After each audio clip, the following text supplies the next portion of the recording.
Ayo simpan hartamu di langit. Infak dan sodakoh Bank Syariah Indonesia, nomor rekening 10352082887. Bank Muamalah, nomor rekening 301021555 atas nama Yayasan Khalid Basalamah. Jazakumullahu khairan.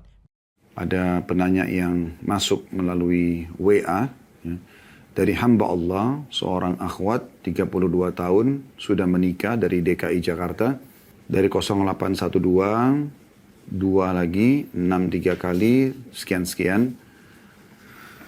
Penanya mengatakan, suami saya tidak memenuhi nafkah batin ke saya karena tidak ada ketertarikan seksual. Saya sudah melakukan dan memperbaiki semua tuntunan suami agar dia memiliki ketertarikan seksual. Namun hasilnya sampai saat ini saya tidak dinafkahi batin. Tapi nafkah jasmani masih mengalir. Suami saya tidak suka dengan keluarga saya. Hampir setiap hari mengkritik saya. Dan suami merasa semangat beribadahnya terganggu karena saya. Sehingga saat ini suami suka marah-marah, sholat di akhir waktu, jarang membaca Al-Quran, dan perhitungan dalam sedekah. Bagaimana baiknya Ustadz untuk saya? Apakah berpisah atau tidak? Baik. Bagi penanya ini dan penanya-penanya yang lainnya, saya menyampaikan dulu kepada Anda sebelum Anda bertanya dan juga kami jawab ya sebenarnya sebelum Anda menyusun pertanyaan dan juga pada saat kami akan jawab, bertakwa kepada Allah Subhanahu wa taala. Ya, takutlah kepada Allah. Pertanyaan harus sesuai dengan keadaan apa adanya ya. Karena kami akan menjawab sesuai dengan pertanyaan Anda. Jangan sampai Anda cenderung sepihak sehingga akhirnya jawaban Anda bisa tunggangi untuk maslahat Anda pribadi. Pertanyaan masalah agama harus jelas, tertuju ya, kepada permasalahan yang sedang dihadapi. Yang benar Anda katakan benar, yang salah tentunya. Saya tidak mengatakan penanya ini, tapi semuanya yang bertanya ya. Saya akan masuk ke pertanyaan yang sudah masuk ini. Di potongan pertamanya saya bagi beberapa potongan. Suami saya tidak memenuhi nafkah batin ke saya karena tidak ada ketertarikan seksual. Saya sudah melakukan dan memperbaiki semua tuntutan suami agar dia memiliki ketertarikan seksual. Namun hasilnya sampai saat ini saya tidak dinafkahi batin. Tapi nafkah jasmani masih mengalir. Ini saya anggap potongan pertama dari pertanyaan Anda ya. Memang kami kaum laki-laki ini, saya bicara sebagai laki-laki, itu sangat pekah dalam masalah seksual ini. Perlu ibu tahu dan semua wanita muslimah wajib mengetahui masalah ini. Laki-laki itu sangat pekah. Pekah dengan bau mulut, nafas, bau ketiak, bau kemaluan, terus penampilan, cara menyisir rambut, memakai pakaian yang menarik bagi dia gitu ya.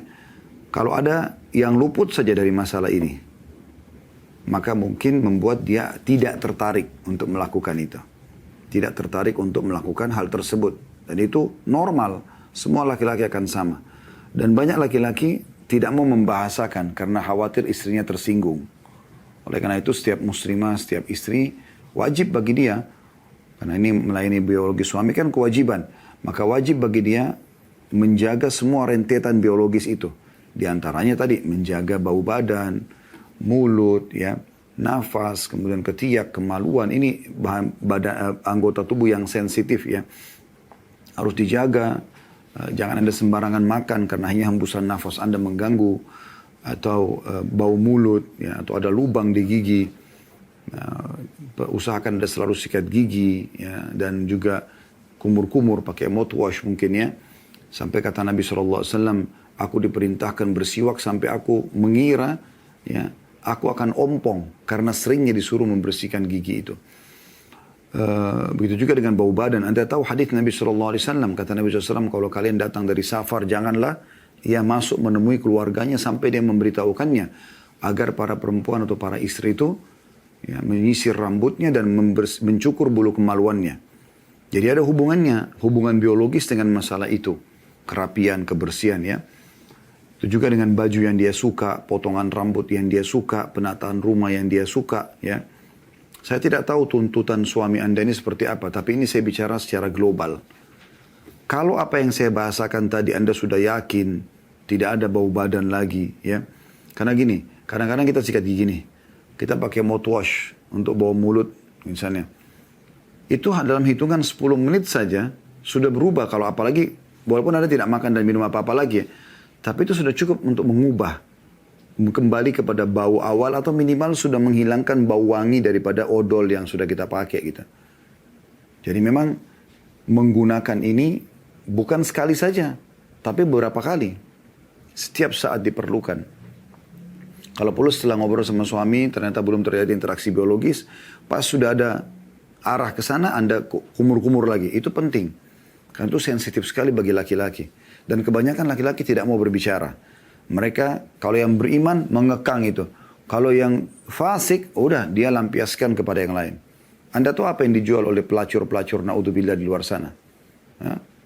Baju yang seksi, penampilan yang menggoda ya, tutur katanya lah, badan yang wangi. Memang begitu. Nah, seharusnya metode itu, metodenya ya, bukan jadi pelacurnya. Metode pakai baju yang seksi, badan yang wangi, godaan-godaan, menghibur suami yang positif, itu harusnya ada pada istri. Itu poinnya. Ya, jadi Anda pada saat menjalankan tuntutan suami sini, jalankan memang karena Anda tahu ini kewajiban Allah dalam memberikan hak suami dalam biologis, maka Anda lakukan itu. Sehingga Anda tulus dalam mengerjakan, bukan terpaksa. Saya kasih contoh, ada salah satu kerabat kami, sampai bercerai. Coba Anda bayangkan. Setelah suaminya sudah sekian tahun mengekang, suaminya suka rambut panjang, istrinya tetap selalu pendekin. Dan kalau diingatkan, kenapa potong rambutnya? Ya memang modal saya, kan panas, kan begini. Tidak mau tahu. Akhirnya sampai suaminya sudah nggak suka sama dia. Sabar sehari, 2 hari, sebulan, 2 bulan, sampai tahunan, akhirnya puncaknya cerai. Saya tanya sendiri kenapa. Salah satu sebabnya hanya karena masalah itu rambut saja. Itu sangat peka. Dan ini beda sekali dengan Anda sebagai wanita. Anda kalau cinta suami Anda beda. Bahkan kadang-kadang ada di antara istri subhanallah. Ya, Allah buat dia, walaupun suaminya berkeringatan, mungkin dia bersedia untuk disentuh. Karena cintanya sama suaminya. Kadang-kadang suami pulang kerja, belum sempat bersihkan badan, tapi begitu dia mendekat sama istrinya sudah wangi, istrinya menyambut saja. Walaupun sebenarnya itu mengganggu juga dia. Tapi begitu perempuan beda. Kalau laki-laki tidak seperti itu Bu. Ya. Ini poin mesti Anda fahami. Potongan pertama pertanyaan Anda. Walaupun satu pertanyaan tapi saya bagi jadi beberapa biar jelas ya. Jadi kalau Anda sudah jalankan semua apa yang saya sampaikan tadi, berarti ini ada kesalahan di suami Anda. Tapi kalau Anda belum jalankan ini, ya, masih ada egoisme Anda, maka Anda perbaikin itu. Kemudian di sini dikatakan suami saya tidak suka dengan keluarga saya. Ini poin perlu digarisbawahi. Ini bagian kedua dari pertanyaan Anda. Suami saya tidak suka dengan keluarga saya. Kenapa suami Anda tidak suka? Cari tahu apa sebabnya. Karena dia punya hak. Seorang wanita kalau sudah menikah, suaminya di atas siapapun dari manusia. Termasuk ayah kandungnya sendiri. Ayah kandungnya si wanita. Jangankan bicara keluarga secara umum. Ayah Anda, yang Anda lahir dari sperma dia, yang nama dia ternisbatkan pada nama Anda. Misalnya nama Anda Aisyah, nama ayah Anda Abu Bakar, nama Anda Aisyah Abu Bakar. Anda menikah tidak bisa diganti nama ayah Anda. Tapi setelah menikah, kepatuhan Anda pada ayah menjadi nomor 2. Pindah kepada suami. Termasuk ibu Anda juga. Jadi memang dia punya hak yang Anda harus dahulukan dari keluarga Anda semuanya. Apa yang suami tidak suka, jangan dilakukan. Jangan ngotot. Tetap suruh saudara datang, tetap suruh orang tua datang. Suami butuh waktu sama Anda. Nah ini nggak bisa. Saya yakin setiap laki-laki normal, kalau dia sudah diberikan haknya, terpenuhi. Dan ini saya lihat memang inti permasalahan sebenarnya di masalah pertama tadi. Masalah biologis yang terbengkalai. Karena laki-laki kalau sudah terbengkalai di situ, rentetannya kemana-mana.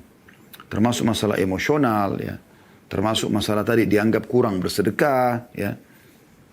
Ini memang berpengaruh kepada hal-hal itu. Jadi Anda cari tahu sebabnya apa. Dan siapa di antara keluarga Anda yang dia tidak suka. Ya udah, batasi dulu sementara. Kemudian cari tahu momentum yang tepat. Anda bisa berdiskusi sama dia, berbicara dengan dia. Bicarakan baik-baik. Gitu. Ada masalah apa? Kenapa ayah saya? Kenapa ibu saya? Kenapa tante saya? Oh dia begini, begitu dan segala macam. Anda adil di sini. Kalau suami benar, Anda bilang, oh iya memang Anda benar. Memang kamu benar. Saya akan sampaikan ke keluarga saya. Tapi kalau suami salah, nasihatin baik-baik. Tapi kan Bukan itu dalam Islam begini dan begitu. Kita bicara baik-baik. Ya. Itu dari suami Anda tidak suka keluarga Anda. Potongan ketiga. Hampir setiap hari mengkritik saya. Ini positif, Bu. Ya. Kritik itu kan berarti ada sesuatu yang dia tidak suka. Tidak mungkin dong kalau orang normal kritik tanpa sebab. Tidak mungkin. Pasti ada sesuatu di situ yang dia tidak suka, maka dia kritik. Anda bisa kritik orang lain. Kenapa? Karena ada yang Anda tidak suka kan? Kalau sesuatu yang tidak suka itu sudah hilang, saya yakin tidak ada lagi kritisnya. Tidak ada lagi kritiknya. Ya.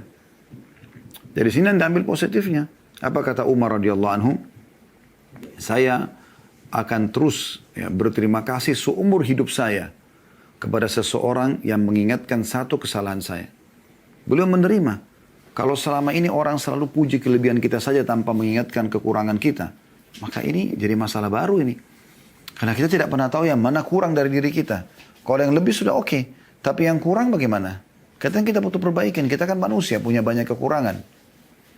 Saya melihat poin ini, bagian ketiga dari pertanyaan Anda, saya lihat ini positif. Kalau suami mengkritik Anda, itu positif. Sangat baik. Ya, supaya Anda bisa perbaikin kan gitu. Terima saja sebagai masukan. Potongan keempat, Anda mengatakan dan suami merasa semangat beribadahnya terganggu karena saya. Sehingga saat ini suami suka marah-marah, sholat di akhir waktu, jarang membaca Al-Quran dan perhitungan dalam sedekah. Kalau marah-marah ini pasti ada sebabnya. Ya, sudah kita, mungkin Anda sudah bisa tersentuh dalam hati tadi dari apa yang saya jelaskan sebelumnya. Ada sebabnya, biologisnya terbengkalai, ada keluarga yang Anda paksakan mungkin bertemu dengan dia, dan dia tidak suka dengan sikapnya misalnya. Ya, maka ini bisa menjadi pemicu marah. Kalau sholat di akhir waktu, Anda lihat dulu. Apakah semua sholatnya begitu? Atau memang pernah terjadi depan mata Anda? Makanya tadi saya bilang di awal pertanyaannya, Anda harus bertakwa pada Allah. Bertanya apa adanya keadaannya. Jangan kita terbawa karena kita ingin bertanya supaya ada pembelaan terhadap kita lalu kita membahasakan, gitu kan? Nah, dia mengakhirkan sholat di akhir waktu. Semua sholat kah? Dan Anda lihat dia lalai, lagi azan dia santai aja, dia main handphone, dia nonton. Atau memang pernah Anda lihat sekali dia terlambat sholat. Mungkin kena lupa, mungkin kena ketiduran, mungkin kena perjalanan macet. Kan banyak. Anda lihat dulu uzurnya ini. Seperti apa dia sholat di akhir waktu. Jarang baca Quran, itu bukan urusan Anda sebenarnya. Nggak ada hubungannya dengan permasalahan Anda ini. Karena itu hak dia pribadi. Dia baca Quran, tidak baca Quran, tidak ada hubungannya sama istri. Dia boleh baca, boleh tidak baca. Urusan dia sama Tuhannya Allah Subhanahu Wa Taala. Jangan dihubungkan dengan pertanyaan Anda di sini. Dan perhitungan dalam sedekah, ini juga hak dia pribadi. Itu urusan dia karena sedekah itu sunnah. Dia boleh bersedekah, dia boleh tidak bersedekah. Dan masalah menghitung, Anda bilang perhitungan dalam sedekah itu kalau harta dia, hak dia. Tidak usah ibu hubungkan dengan pertanyaan yang ibu sedang sampaikan. Kasus tadi masalah biologis yang terbengkalai itu. Kalau Anda tanya bagaimana baiknya Ustaz untuk saya, apakah berpisah atau tidak, inti pertanyaannya di sini, maka saya mengatakan perbaikin dulu apa yang kami sampaikan tadi. Setelah itu, baru kemudian Anda lihat kalau tidak ada perubahan dari suami, memang Anda sudah coba perbaikin, Anda sudah coba baik, Anda ikhlas karena Allah SWT, saran saya istikharakan. Sholat 2 rakaat, minta petunjuk kepada Allah, apakah rumah tangga ini dipertahankan atau tidak, lalu ikutin insya Allah hasil dari istikharah itu, Allahu a'lam.